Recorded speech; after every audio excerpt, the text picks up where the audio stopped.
Hello and welcome to Media MD, your fortnightly Doof Network dose of media that you have somehow missed. I'm Ruben Morehouse. I'm Elliot Diebold. And we are back to talk about Hercules. Yeah.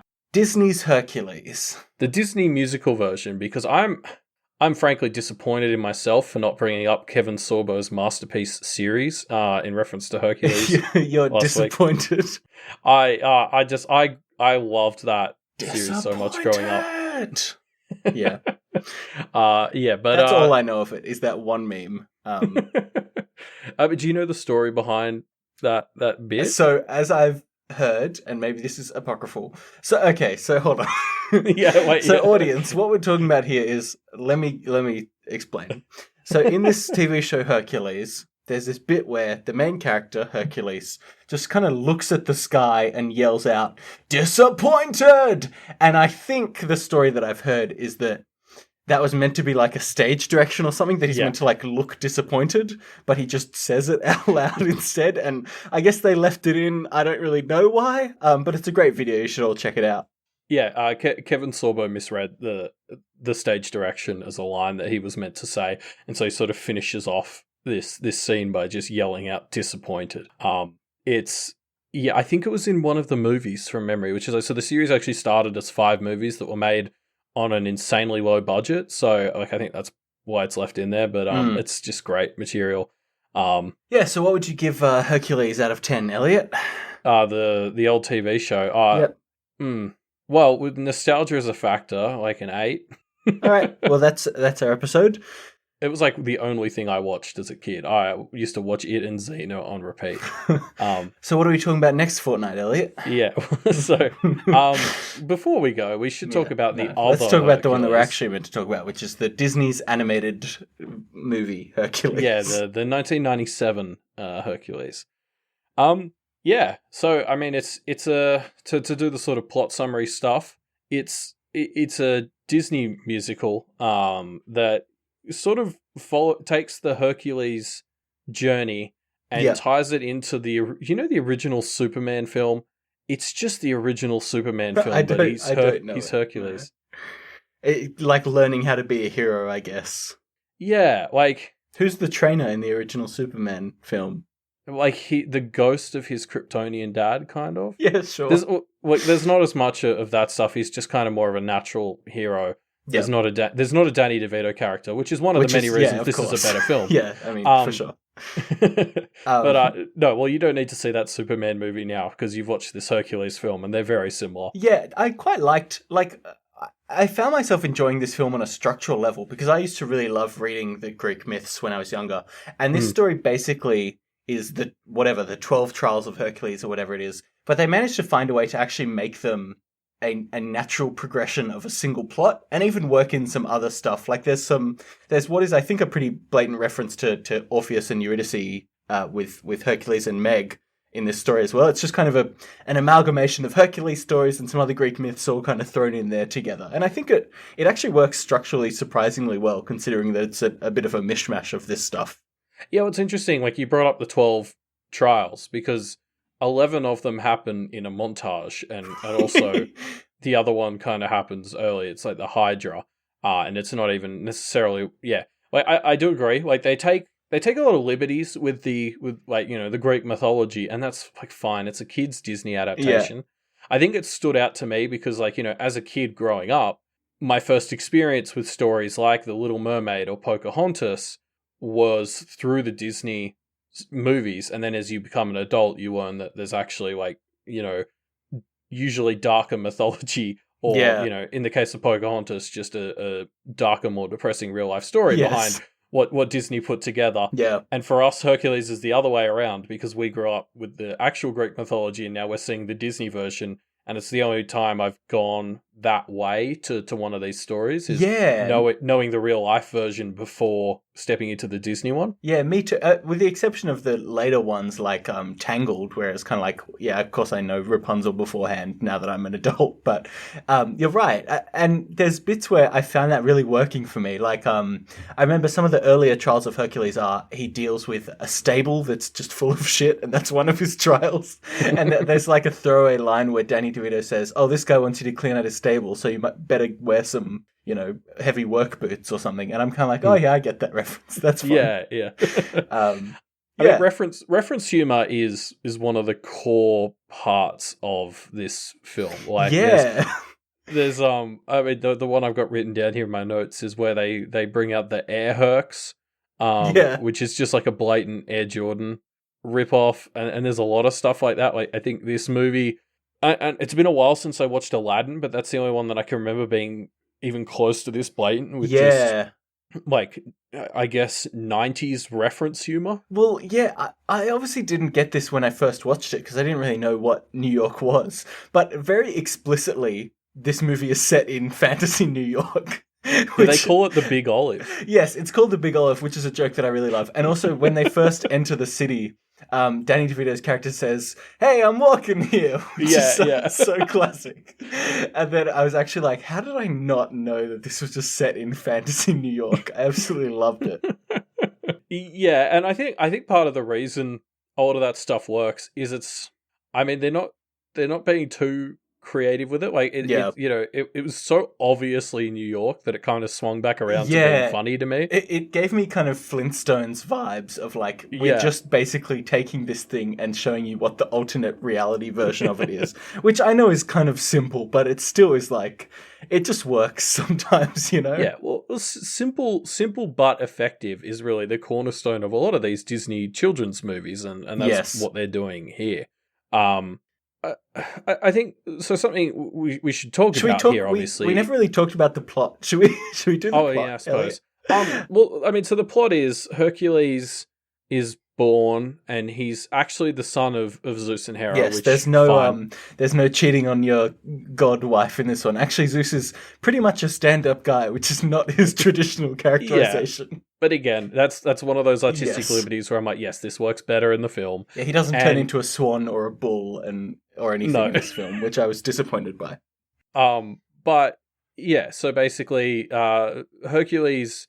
Hades finds out that Hades is the bad guy in this. First of all, Hades is plotting to overthrow Olympus, and he talks to the sisters of the Fates, and they basically are like, "Oh, Hercules is gonna, beat you." So he tries to turn Hercules. Well, he tries to kill Hercules. Doesn't work. He just turns Hercules mostly mortal.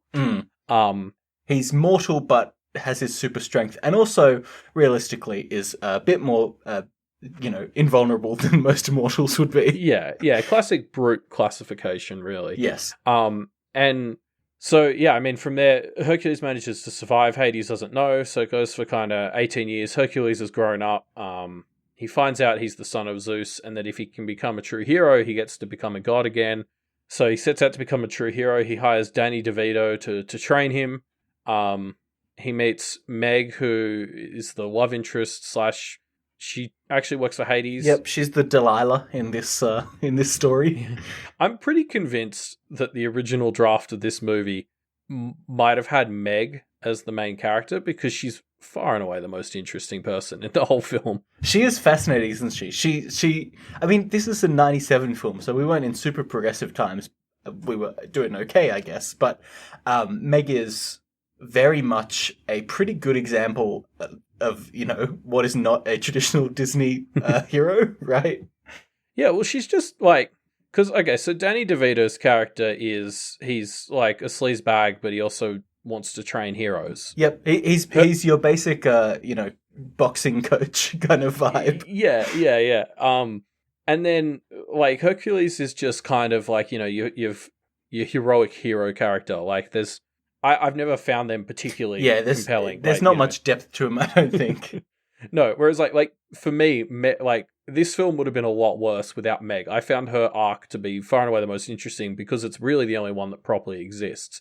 Beyond just, I want to be a hero. Oh, I am now. Yeah. Yeah. Like her whole thing, and it's a bit of a cliche as well. It's hardly an original thing, but this movie does the whole, it turns out she was secretly betraying her love the whole time. It's like, it started as a con, but she actually fell in love with him. And that's usually a very painful plot device for me, but I kind of found it worked here.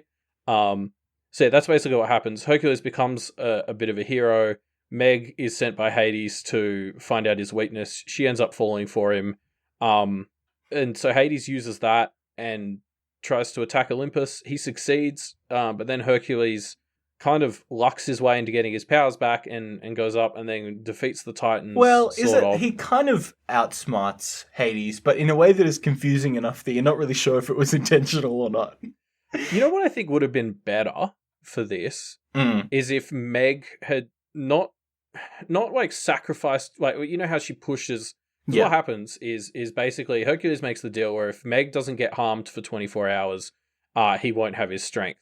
And then as Hercules is about to get injured, Meg pushes him out of the way and gets landed on by the pillar herself, although she comes out of it pretty okay considering the size of that pillar. Yep. And because she gets hurt, Hercules gets his powers back, which kind of proves what a stupid deal it was for Hades to make. Like, he should have been clearer that it was his. This is the Pact reader in me coming out. Yeah. Read the fine print on this deal next time, Hades, for sure. But like, I think it kind of would have worked even better for me if it hadn't been Meg pushing Hercules out of danger himself. But I don't know. Like, now I'm second guessing this idea because I want to say, like, I'm basically suggesting self-harm, which is, like, obviously not good. But it could be done in a very minor way. Like, if she just kind of scratches her arm, for example. Yeah, exactly. But, like, if it had been her sacrificing herself, I don't know, maybe I'm changing my mind as I'm trying to make this case. I think maybe they did do it right. But Meg kind of sacrifices herself showing she actually did care about Hercules, and then he gets his powers back. He goes to Olympus where he frees Zeus, and then it turns out they didn't really need him anyway because he doesn't. Like, they just beat the Titan. Like, I don't understand what changes between the Titans beating the Olympians and then Hercules rescues them and then they just beat the Titans really easily from there. I don't understand. I mean, Hercules must just have some sort of morale boosting power. Yeah, that was his other power that they didn't touch on that much. Is he really boosts morale. No, you're right. There are bits of this that are a bit kind of like, and now it's this part of the movie where the heroes win, and so you won, yay. Yeah, it's kind of easy fodder to pick at when we're talking about like a kids Disney movie, I suppose. But yeah, that's basically what happens. And then like I think the one bit of Hercules' journey which was predictable but is still satisfying is he gets to become a god, but Meg can't come, so he decides to stay mortal to be with her. Yes. It's nice. Like it's a cliche for a reason. It works, and everything sort of ends. Yeah, there are a few bits like that where Hercules almost has compelling character development, but it doesn't quite land. I think something that I quite liked was there's a bit where Hercules actually just full on slaps Danny DeVito and clearly injures him, and it's this kind of recurring motif that happened earlier in the story and then was kind of dropped of Hercules can't control his own strength. And there could have been a better way to weave that all together that led to some better developments for him, and it doesn't quite land as satisfyingly as you want, but again, it's a 97 Disney movie, so you're not going to be too harsh of a judge, I guess. Yeah, I agree. I don't know, I think you could probably cut Danny DeVito's character out of the film. How dare you, Elliot? No, I mean, you probably could from a plot perspective, but he brings so much charisma to the film that I think it would be a mistake overall. They do give him a song, though. I mean, we've got to move into the songs at some point. And what better way than launching with Danny DeVito's song, which is, I mean, it's there. Yeah, he's obviously not a great singer. He does a good job, and it is fine. Like I think with the exception of that one, I kind of loved all the music in this. Like there's not as much as I thought. Like when I think of most of these Disney musical movies, there's usually 6 or 7 songs. Well, it starts out quite heavy on the music, but then it fades off as it continues. I actually quite liked. I mean, so the start to this movie, I think, is so good. It starts and there's this kind of stodgy old narrator, and you feel like it's going to start up as a sappy documentary, and then they explicitly call that out and break it and introduce the actual narrators of this film, who are the 5 muses. And they have this really, really, really entertaining sequence to start off the movie that is also really beautifully animated, and I just really found myself getting into it. Yeah, that like... They managed to fit in so much boring backstory that was just kind of monologued out by dressing it up in the song and a kind of jazzy, funky intro song. Well, and you're right, like the fantastic animation, like the way things were popping in and out of the vases as we're kind of tracking through this museum was like an absolutely great scene to watch. Yeah, I really thought that animation in this movie really had some incredible moments. I think Mount Olympus and the Underworld were so interestingly designed, and maybe it is just the fact that Greek mythology is a really captivating kind of fantasy setting, but they were so beautiful and fun to look at. Yeah, well, I think something that's funny about this movie is I always thought the animation style looked really weird whenever because you'd see like memes or whatever or screenshots of it around, and I always thought the animation style looked off. Whereas now, having watched the film, I actually really like it. So I think I was maybe just missing the grander context of how it works in the film. Like Hades and his like fire hair is another great example of something that is just a great stylistic choice that carries throughout the entire film. Yeah. Yeah, that hair is very lively. And it really adds to his character. Yeah, and like, you know, the humans themselves, like Hercules looks like a classic Disney animated human crossed with like a statue of Hercules. Yeah, the way that characters just look like they could be on a vase most of this movie is pretty incredible. Yeah, it's a great choice. I think there's this bit that I really liked where he's fighting the Hydra and he kind of falls into this mess of heads, and it suddenly just becomes all kind of red and grim and bizarre, and it just made me think, man, this animation is so beautiful. And most of the time it's a bit more standard than that, but sometimes they really just go wild with it. Or in this intro scene with the muses, sometimes they'll just kind of freak out. There's like this weird, hectic, unsettling vibe where they suddenly just are really energetic. And it's so strange and like captivating. I loved it. Yeah, same. Something else I noticed, like just jumping back to the songs quickly, like a lot of the songs were quite split up. Like I don't like, yes. You know, there's usually like if I think more about stage musicals or even some of the Disney ones, you have you'll have a song in the first act, and then it's sort of, you know, musical motifs will get repeated in other parts, and there might even be, you know, the reprise later. Whereas Hercules didn't follow that structure at all. Like we already talked about how the first half is very song heavy. With this one, it was like the gospel truth kind of gets reused 3 times in sort of the first half, and then like Going the Distance is referenced at various points throughout the thing, and it's used as background music as well as sort of being sort of mini reprised. But it was interesting how I thought most of the songs in this were very good, but even including their reprises, they're all so front loaded into the movie. Yeah, I do wish there was more music. I mean, I think, you know, they really set the bar pretty high with the first song, and then they don't. I mean, they have other songs that are fine, but there's not that many of them, and they're not as good as the first song in my mind, and so it's kind of like, yeah, okay, well.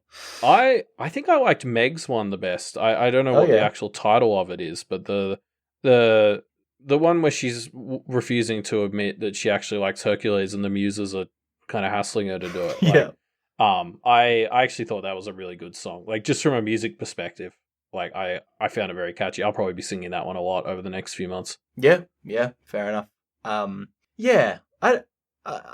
It's hard to think about holistically what I thought about this movie, because I did really enjoy it, but also I think there are flaws with it.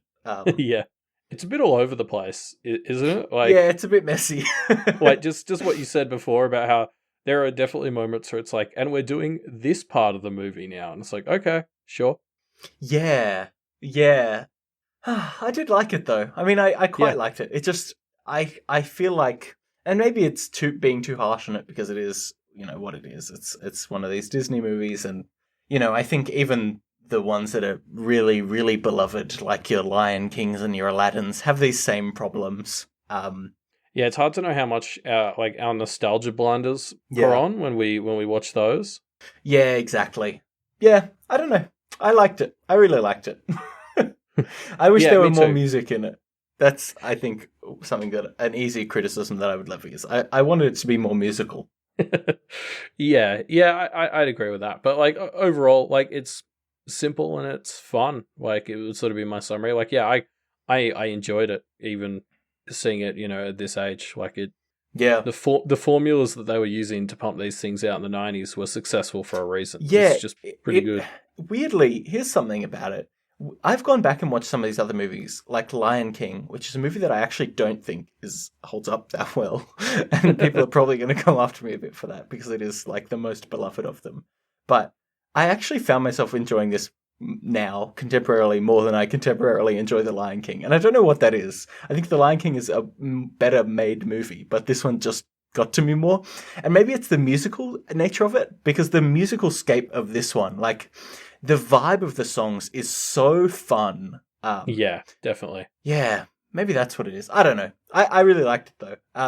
And to quantify out of 10 or out of X, I should say, I feel like I'd give this a VI out of X.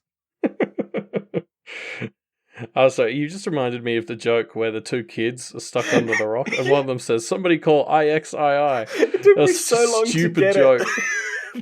Like, what the fuck? Oh, yeah. Roman numerals. What is it? 911. Okay, cool. I was like, and I was like 10 seconds behind the film at this point.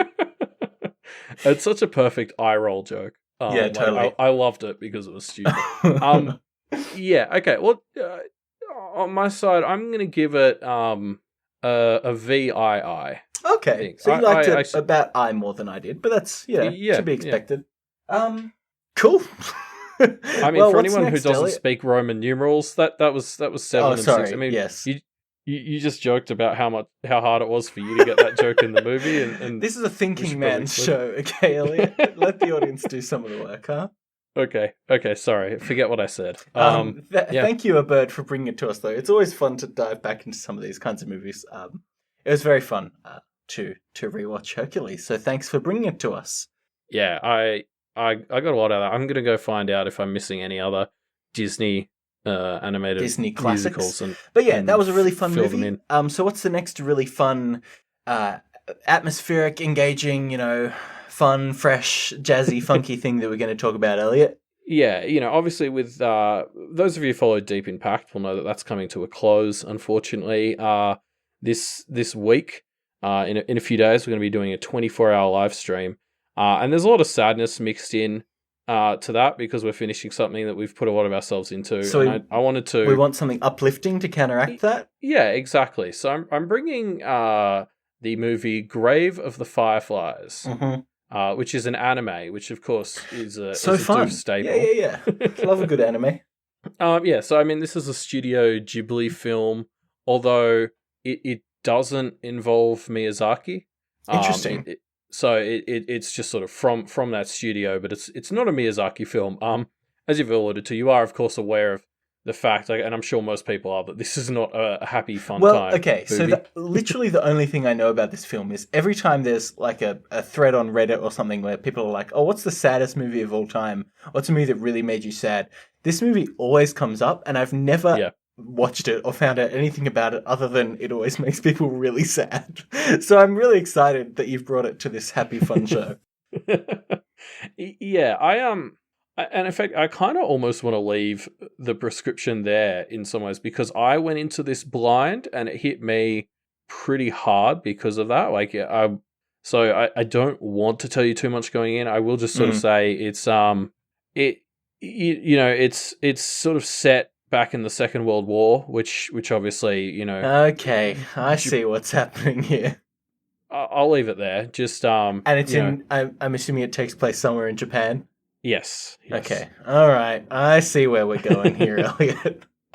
So yeah, it's an intense film. I think it does a really, really fantastic job at setting the tone it's going for, which is a very, upsetting one. But it's a very effective movie. There are quite a few anime films that I've really liked over the years, and I think this is the one that would probably take the cake. In that regard, I don't think anything else has hit me this hard. Okay. I don't think that's necessarily a good review, a recommendation, but I'm sure there are a lot of things to really enjoy and appreciate about this film, and so we can talk about those and not just about how sad it is. Any other stuff that you want to warn us about before we go in, I suppose? No. I think this is. I think you're going to enjoy this movie. I think everyone enjoys it. It is very good. I just want to make sure people are ready for the fact that it's don't sit down expecting a fun family romp like we just experienced. Okay, well, we'll do that, and we'll talk about it in a fortnight. I know I'm gonna get things out of it. I'm just daunted by sitting down knowing it's gonna make me sad. If you want to be sad, why not follow us on Twitter, which is just a sad place to be. Not our Twitter, though. Our Twitter's fun and happy, unlike all other Twitters. So go to @mediamdpodcast and you can follow the show. Yeah, well, actually, because, yes, while this episode's out, I've already done my last live read, which will I'm assuming my last packed live read will be sad. But then after that, it's going to be a happy place again. So, Yay! Well, until we start tweeting about Grave of the Fireflies. I'll do a live watch of that and we'll bring it back down again. You can also leave us a review on iTunes. Every review helps us get into the algorithm, and then the algorithm spits out recommendations to other people, and they might come along and listen. Yeah. And the more we grow, the more time and effort we can dedicate into making this podcast as good as we can. Yeah, totally. If you want to leave us your thoughts on Grave of the Fireflies, you can shoot us an email at mediamdpodcast@gmail.com. Or if you head to mediamdpodcast.com, there's a little microphone button and you can send us a voice message, which is what Abird did, our patron who got us to watch Hercules. Thanks, Abird. You can be just like Abird and do that. Yes. And speaking of patrons, Doof, which we are a proud member of, is entirely sponsored by our patrons. So if you head on over to patreon.com/doofmedia, you can see all the awesome stuff you get for becoming one of our patrons. There's a bunch of cool perks. We have Hey, Doof Elliot, and chill hold sessions. On. Are you telling me that I don't just get all this great content? If I support the content I love, I also get other cool things too? That's exactly what I'm saying. I'm going to go do it right now. I'm back. I did it. Whew. Okay, well, that's one down. Now it's your turn. Mm-hmm. I'm staring at the listener, but pointing. You can't see it I'm pointing at my camera right now. Yeah. So so go do it. Yeah, I've shown you that it's possible. I just tried it. It worked. So you can do it too. For links to all these things that we just mentioned, you can head to doofmedia.com. That'll link you to our Twitter, all our episodes, our Patreon, all that good stuff. Oh, and on there is also the previous clues for the Media MD ARG, where you can help us figure out just who is Dr. MD and why is man so strong. Elliot, why don't you tell the listeners this fortnight's clue? Purell. Purell, and we'll see you next fortnight.